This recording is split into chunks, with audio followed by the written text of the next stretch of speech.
नमस्कार दोस्तों। हर हर महादेव, श्री शिवाय नमस्तुभ्यम। आज मैं आपको पशुपतिनाथ जी का व्रत कथा के बारे में बताने वाली हूँ।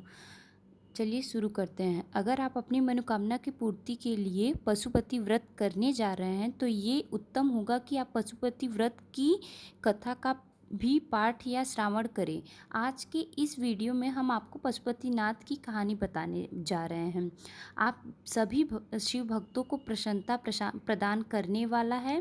पशुपतिनाथ देवाधिदेव महादेव का ही एक स्वरूप है जो इस जगत के समस्त जीवों के स्वामी कहलाते हैं। नेपाल के काठमांडू में बागमती नदी के किनारे स्थित पशुपतिनाथ का मंदिर महादेव के इसी स्वरूप को समर्पित है। यहाँ भगवान शिव पंचमुखी शिवलिंग के रूप में स्थापित हैं।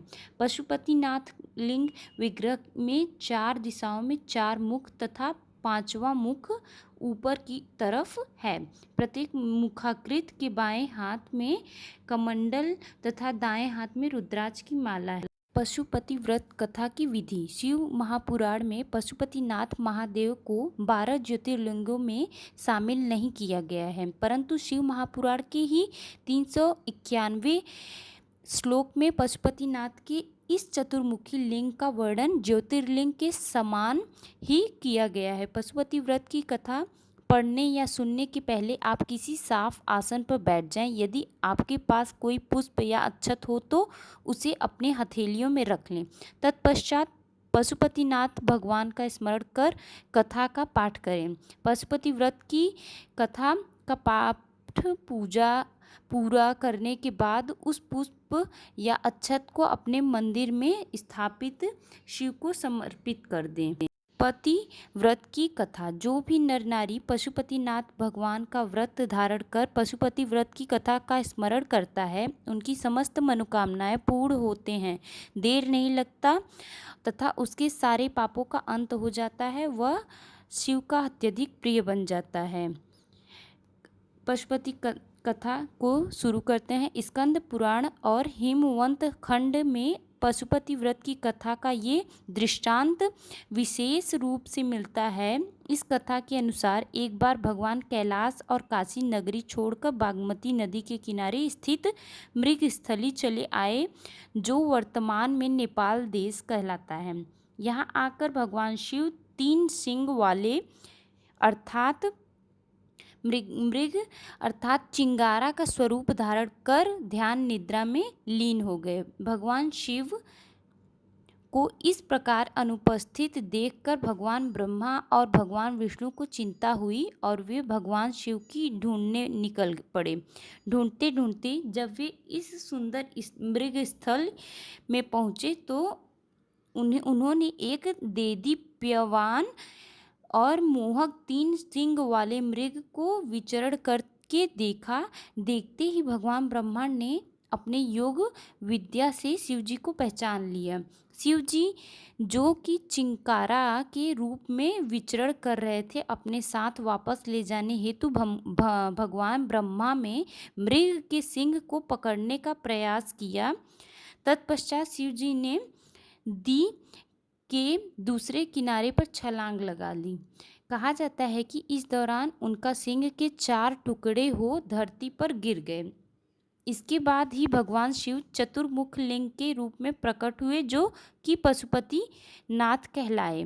प्रेम से बोलिए पशुपतिनाथ भगवान की जय।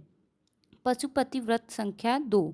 हमारे धर्म शास्त्रों में पशुपतिनाथ के विषय में एक और कथा का वर्णन मिलता है, जो कि महाभारत काल में युद्ध में पांडवों को अपने ही गुरुओं एवं सगे संबंधियों का वध करना पड़ा, जिस कारण भगवान शिव पांडवों से नाराज हो गए थे। ये देख श्री कृष्ण ने पांडवों को भगवान शिव को मनाने की सलाह दी। तत्पश्चात पांडव भगवान शिव को ढूंढते ढूंढते गुप्त काशी, जहाँ भगवान शिव निवास कर रहे थे, वहाँ पहुँच गए। पांडवों को अपने पास आते देख भगवान शिव वहाँ से विलीन हो गए और उस स्थान पर पहुँच गए जहाँ वह वर्तमान में केदारनाथ स्थित है। भोलेनाथ का पीछा करते करते पांडव वहां भी पहुंच गए। तब भगवान शिव भैंसे का रूप धारण कर एक भैंसे का झुंड में शामिल हो गए। उन भैंसों की झुंड में से जब पांडवों ने फिर से उन्हें पहचान लिया तो भगवान शिव इसी रूप में धरती के सामने लगे धरती में समाने लगे। तभी भीम ने भैंस रूप धारण किए हुए शिव जी को कसकर पकड़ लिया। पांडवों की कोशिश के बावजूद भी भैंस की पीठ का छोड़ बाकी सारे अंग धरती में समा गया। परंतु पांडवों की भक्ति को देखकर शिवजी प्रकट हुए और पांडवों को सारे पापों से मुक्त कर दिया। भगवान शिव के भैंस रूप का यही पीठ अर्थात कुल्हा केदारनाथ महादेव कहलाए और धरती के जिस स्थान पर भैंसे का मुख निकला था वहाँ भगवान शिव पशुपतिनाथ के रूप में प्रकट हुए। प्रेम से बोलिए पशुपतिनाथ भगवान की जय। पशुपति व्रत कथा संख्या 3। भगवान पशुपतिनाथ की तीसरी कथा का वर्णन नेपाल महात्म्य में मिलती है, जिसके अनुसार वर्तमान नेपाल के क्षेत्र में नित्यानंद नाम का एक ब्राह्मण निवास करता था। उस ब्राह्मण के पास एक गाय थी जो प्रतिदिन एक टीले पर जाती थी और अपने थानों से स्वयं ही दूध बहाकर आ जाती थी। कुछ समय पश्चात नित्यानंद नाम की उस ब्राह्मण को महादेव ने प्रसन्न स्वप्न में दर्शन दिए और उस स्थान के बारे में बताया जहां उसकी गाय प्रतिदिन दूध बहाकर आ जाती थी।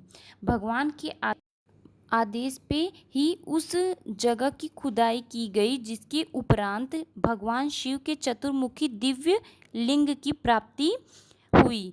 तभी से भगवान शिव यहाँ पशुपतिनाथ के रूप में स्थापित हो गए। बताते चले कि यहाँ स्थापित शिवलिंग विशेष प्रकार के धातु से बना है जो काले रंग का है।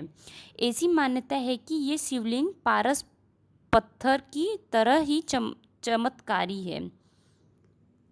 और आपको हमारी वीडियो पसंद आई हो तो वीडियो को लाइक शेयर सब्सक्राइब ज़रूर करें और भी अच्छी वीडियोस आपके लिए लाते रहेंगे।